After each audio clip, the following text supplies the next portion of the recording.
messieurs, bonsoir et bienvenue dans notre invité. On reçoit ce mercredi Marco Ackermann, le directeur de la Chambre de commerce et d'industrie algéro-allemande. Avec lui, nous reviendrons bien sûr sur le bilan du Forum des hommes d'affaires algéro-allemands tenu cette semaine en marge à Alger, en marge de la 6e commission mixte algéro-allemande. Avec seulement 12 projets industriels pour un montant de 24 milliards de dinars en 5 ans, cette rencontre a-t-elle permis de concrétiser davantage les ambitions économiques communes des deux pays?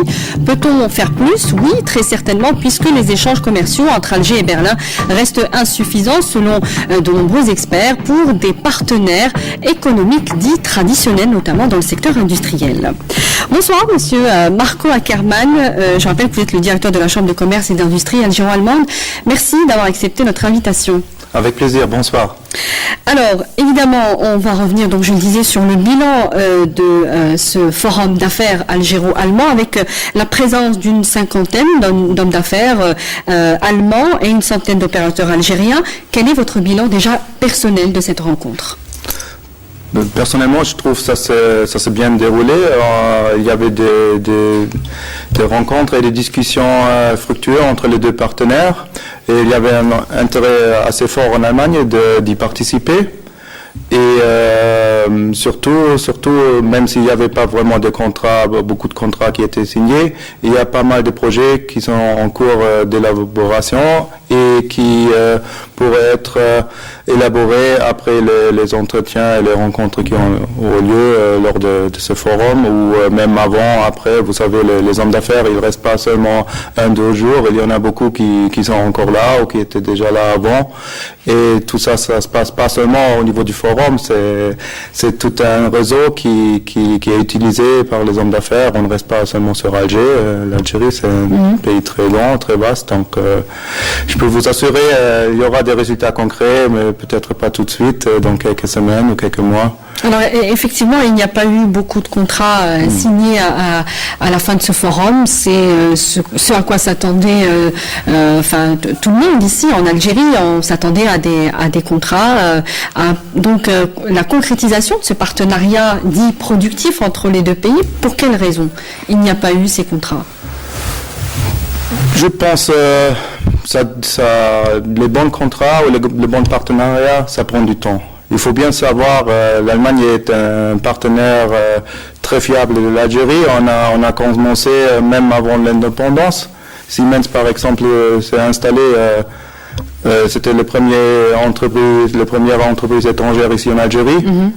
Donc, ça c'est un partenariat très longtemps, depuis 62.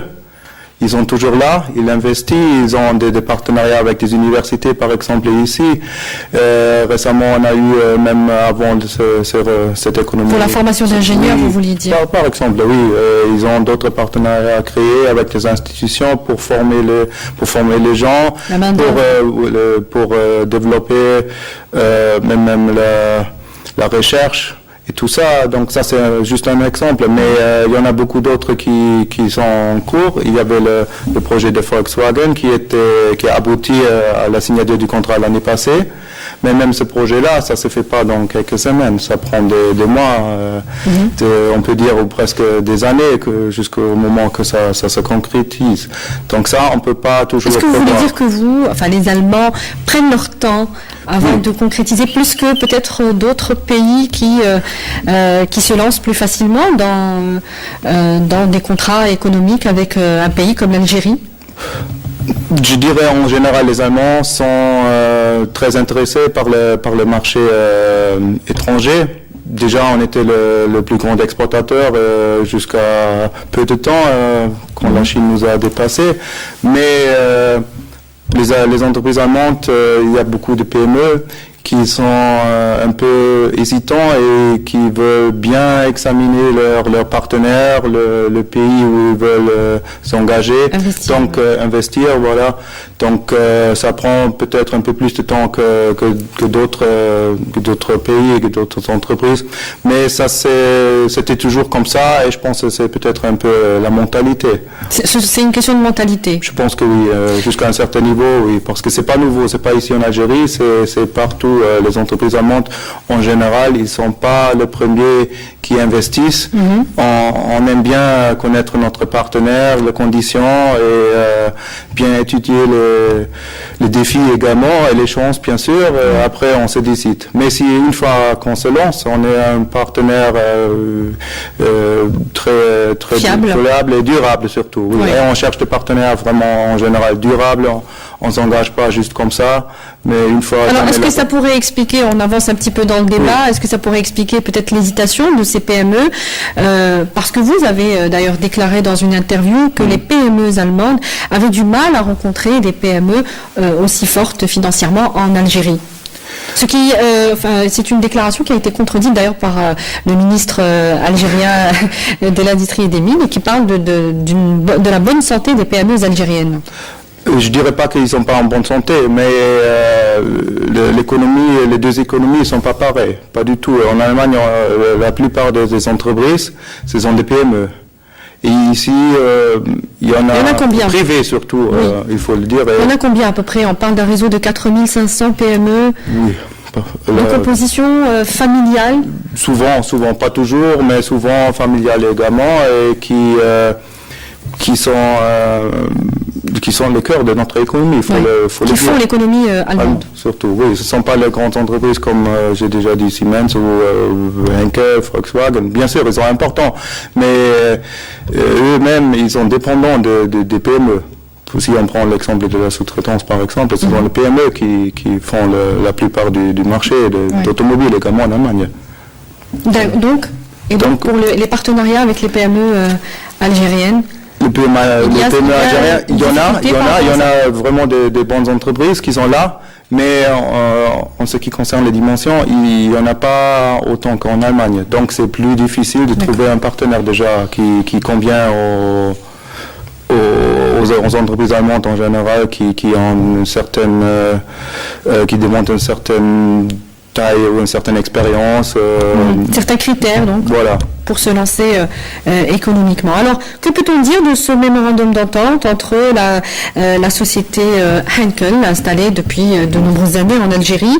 Elle fait figure un peu de success story, comme exemple d'investissement dans notre pays, et la filiale, une des filiales d'Asmidal, dans la production d'insecticides.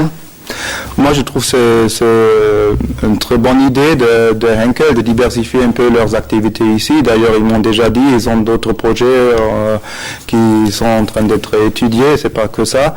Mais ils sont leaders dans tout ce qui est détergent, produits de nettoyage et tout. Donc, c'est naturel d'entamer d'autres marchés. Donc moi je suis très content de ça et j'espère qu'ils vont également se lancer dans d'autres secteurs. Et justement, cette même société qui donc a déclaré vouloir investir 30 millions d'euros pour augmenter les capacités de production des unités de Regaia Schelromleid. Est-ce que cela augure encore une fois du renforcement du partenariat? Mais est-ce qu'il peut y avoir d'autres exemples comme celui de Henkel? Il y en a déjà d'autres. Est-ce que Henkel ne trouve pas de difficulté à investir davantage en Algérie? Pourquoi pas d'autres? Il y en a d'autres. Il n'y en a pas que Henkel. Il y en a par exemple Knauf qui est déjà là également de nombreuses années et qui est en train d'augmenter sa production, qui cherche d'autres, même pas seulement ils ont installé près d'Oran, mais ils cherchent d'autres possibilités d'élargir la production et également élargir par exemple l'exportation. Il y a des entreprises allemandes qui sont dans l'exportation ici. Et là, vers l'Afrique? Vers l'Afrique, souvent vers l'Afrique, oui, mais pourquoi pas vers l'Europe également, ça existe. On a même au niveau de notre chambre de commerce, on a des adhérents, des entreprises purement algériennes qui font l'exportation vers l'Allemagne ou vers l'Europe. Et on les soutient, on les accompagne pour trouver d'autres marchés même. Donc, alors, lorsque je parlais d'exemples comme Henkel, je parlais de nouveaux exemples, évidemment. On sait qu'il y a un peu plus de 200 entreprises installées en Algérie, selon différentes durées. Mais est-ce qu'il peut y avoir encore de nouveaux exemples de success story en Algérie, entreprises allemandes. J'en suis convaincu. Est-ce que vous avez des noms d'entreprises, ou en tout cas des secteurs d'activité qui pourraient... Oui, je préfère me limiter sur le secteur d'activité. Donc, je viens de parler, par exemple, avec un représentant de Volkswagen. Ils ont... Tout le monde connaît maintenant les projets à Oui, on va y Lausanne. revenir. Oui, mais eux, ils ont besoin d'autres entreprises, des sous-traitants et tout ça. Et là, on est en train de préparer une délégation d'hommes d'affaires, une conférence ici pour créer des partenariats dans ce domaine, par exemple. Ça serait pour le deuxième semestre de cette année.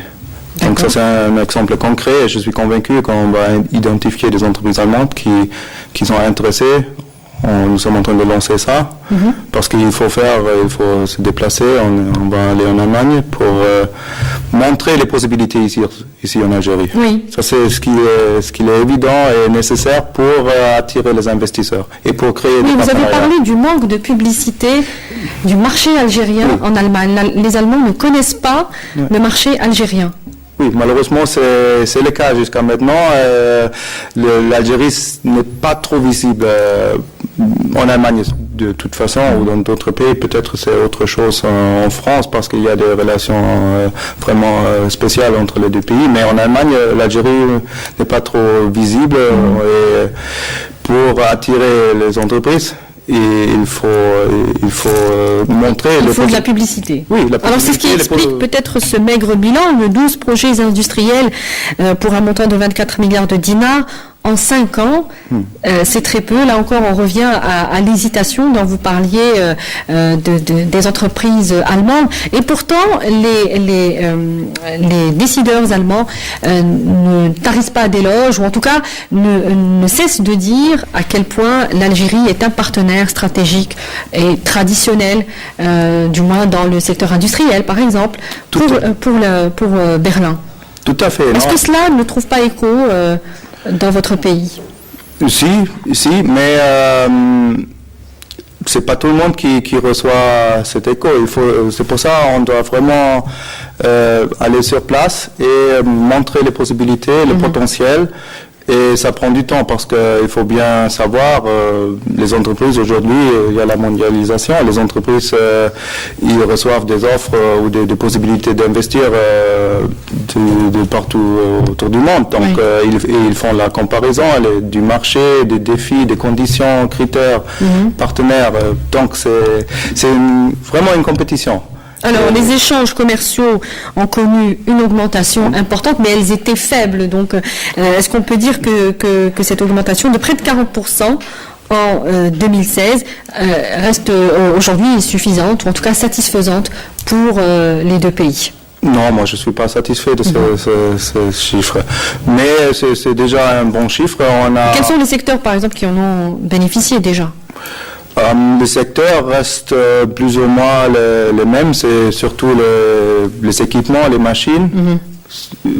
Quelque chose qui est évident et surtout nécessaire si on veut diversifier l'économie ici en Algérie. On a besoin d'équipements industriels, bien sûr. Donc et là, je suis très honoré que les entreprises allemandes et surtout leurs machines sont tellement demandées.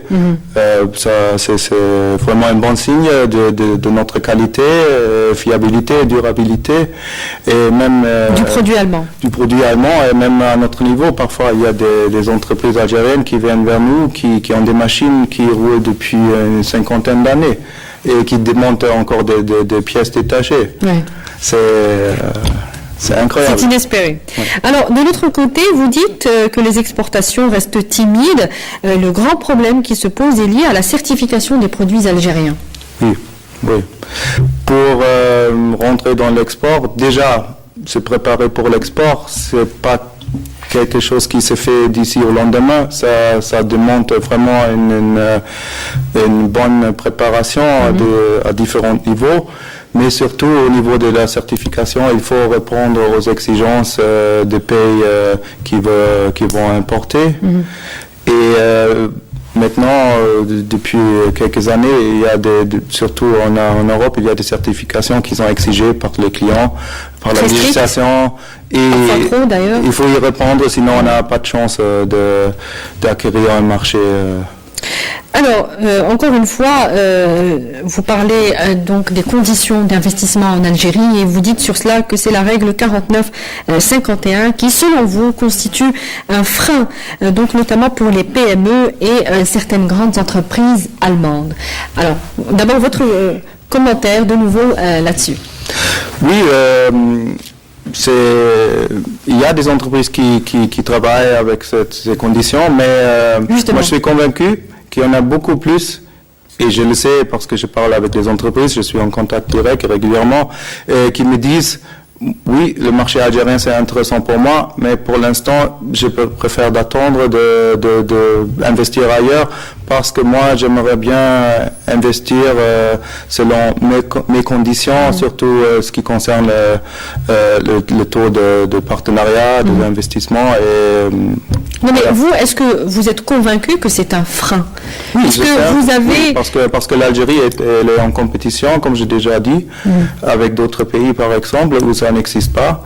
Et il y en a pas mal des entreprises qui, quand ils sont en train d'examiner leurs possibilités et leurs restrictions, les conditions, qui se décident pour d'autres pays, par exemple, où ça n'existe pas. Plus facilement pour d'autres pays. Oui. Mais que dire alors des nombreuses entreprises étrangères qui viennent investir des montants très importants, comme vous avez pu le voir avec le partenariat algéro-indonésien notamment, plus de 4 milliards de dollars d'investissement sur 3 projets. Donc c'est possible. C'est possible pour les entreprises allemandes également, comme vous avez vu avec Volkswagen, et il y aura d'autres, j'en suis sûr. Mais je suis également convaincu qu'on aurait avoir plus, si ce serait plus ouvert. D'accord. Alors, l'Algérie, on le disait, une porte stratégique vers l'Afrique et recèle d'énormes opportunités d'investissement. C'est donc la déclaration du ministre fédéral de l'économie et de l'énergie qui était présent en Algérie, Karl Beckmeyer. Doit-on comprendre par sa déclaration que l'Allemagne est prête à investir malgré les freins dont vous parlez? De façon très concrète. Hein. Oui, l'Allemagne va investir. Il a même annoncé qu'il y aura certaines incitations, on peut dire, du côté du gouvernement allemand pour soutenir les entreprises, concrètement, ceux qui veulent investir. Donc, il y a un intérêt dans vraiment différents secteurs, presque tous les secteurs qui existent ici en Algérie. Pas seulement le secteur mécanique, automobile, mais également... Par exemple, quels sont les secteurs qui peuvent intéresser aujourd'hui les Allemands? Il y a le secteur de pharmaceutique, où on a déjà des partenariats, des investissements, par exemple, et il y a le secteur agroalimentaire, où il y a également des partenariats, mais là, il reste un très grand potentiel. Oui. Mais pour ça, également, en même temps, on doit développer encore plus l'agriculture, qui est à la base de ça. Justement, est-ce qu'il y a des projets intéressants au niveau de l'agriculture? On a vu des méga projets avec les Américains, par exemple. Est-ce que l'Allemagne pourrait prendre cette trajectoire-là dans ce secteur? Oui, mais pas pour la production de fruits et légumes, je dirais. Là, l'Allemagne n'est pas vraiment un grand investisseur. L'agriculture en Allemagne, ce sont vraiment des entreprises ou plutôt des agriculteurs qui travaillent leur terre mais qui investissent pas en général à l'étranger. Donc ça, on n'est pas comme les Américains, il y a des grosses entreprises qui font ça. Ça c'est autrement, mais tout ce qui concerne l'équipement par exemple, ça, il y a un intérêt. Il y a également déjà des partenariats pour la fabrication ici en Algérie de tout ce qui est équipement pour travailler la terre. Oui. Alors aujourd'hui, l'Algérie est en plein double processus, je dirais, de maîtrise de sa facture d'importation, ce qui explique certainement la baisse de celle-ci en provenance d'Allemagne, mais aussi de diversification économique, c'est ce qu'on est en train de dire.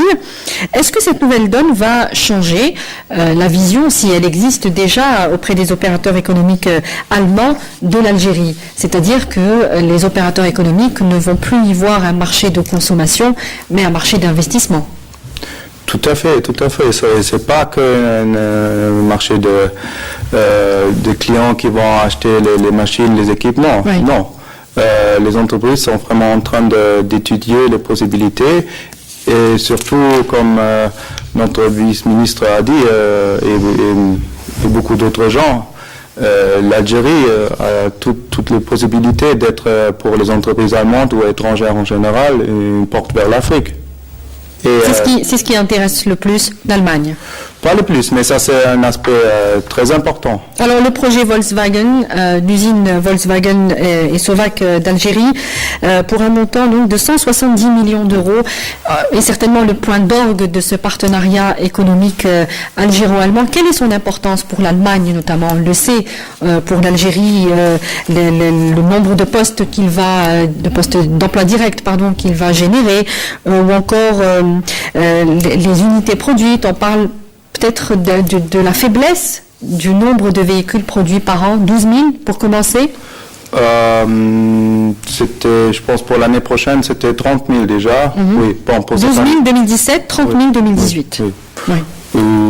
Moi, je trouve ça tout à fait raisonnable parce que entamer un tel projet, il vaut mieux aller doucement avec des chiffres raisonnables que se donner des objets qui ne seront pas possibles d'atteindre. Voilà, des objectifs qui sont trop loin. Donc, mais c'est un projet qui en est à sa première phase, c'est cela? Oui, non. En termes d'investissement. Donc, qu'est-ce que vous voulez dire? En termes d'investissement d'argent. Oui. On parle d'une première étape, 170 millions d'euros. Oui, bien sûr, bien sûr. Non, il y a tout un terrain qui est prévu, même pour des entreprises qui veulent s'installer pour la sous-traitance. Ils auront un environnement déjà plus ou moins prêt pour lancer leurs actions. Et donc, c'est le plus gros investissement de cette société en Afrique. Est-ce que elle peut devenir le plus gros investissement de l'Allemagne dans le continent africain, selon vous? Oui, c'est tout à fait possible. Ça dépend, mais ça dépend de comment le projet va se développer, comment seront les possibilités d'exporter, par exemple, vers où, avec quelles conditions. Ce n'est pas encore, faut tout un ce n'est pas encore clair là-dessus? Non, pour exporter, il faut avoir toute la chaîne logistique, par exemple. Et je ne parle pas des opérations douanières ou la bureaucratie qui en suit, mais tout cela est en cours d'étude encore. Oui. Alors on va terminer avec cette question sur le projet BMW en Algérie. 80% de la production devrait être exportée en Afrique. Est-ce que vous avez une idée sur la date de ce projet? Quand est-ce qu'il verra le jour? Il était annoncé en novembre dernier.